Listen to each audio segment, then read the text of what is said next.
Finally higher ছেকেণ্ডাৰীৰ ৰিজাল্টক লৈ official ঘোষণা আহি গ'ল।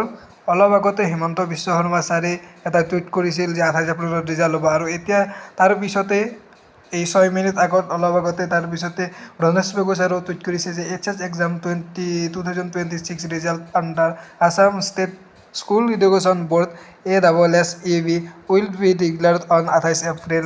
মে বেষ্ট উইচেছ টু অল। অৰ্থাৎ অফিচিয়েলি যিহেতু ঘোষণা কৰিলে, ৰমেশ পেগু ছাৰেও কৰিলে আৰু হিমন্ত বিশ্ব শৰ্মা ছাৰেও কৰিলে, অৰ্থাৎ 28 এপ্ৰিলতে তোমালোকৰ ফাইনেল ৰিজাল্ট দিব। কিন্তু অফিচিয়েলি এতিয়ালৈকে মানে ৱেবছাইটসমূহত উপলব্ধ কৰা নাই, হয়তো অলপ দেৰি হ'ব, তাত অলপ পলম হ'ব আপডেট কৰালৈকে। কিন্তু তোমালোকৰ 28 এপ্ৰিলতে ৰিজাল্ট দিয়াটো 100% কনফাৰ্ম।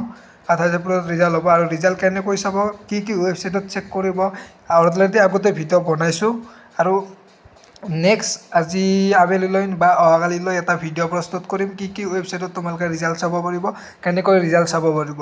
এতিয়া এটা কথা জানি লওঁ যে তোমালোকৰ 28 এপ্ৰিলত ৰিজাল্ট দিয়াটো 100% কনফাৰ্ম হৈ গ'ল। গতিকে এনেকুৱা ভিডিঅ' পাই থাকিবলৈ এই চেনেলটো ছাবস্ক্ৰাইব কৰি ৰাখিব, আৰু ভিডিঅ'সমূহত লাইক কমেণ্ট শ্বেয়াৰ কৰি দিব। আৰু এটা নতুন ভিডিঅ'ত আহি আছোঁ, সেই ভিডিঅ'টোত তোমালোকে গম পাব যে কেনেকৈ, অৰ্থাৎ কি ৱেবছাইটত আৰু কোনটো ৱেবছাইটত অতি সোনকালে ৰিজাল্ট পাব, সবিশেষ জনাই দিম।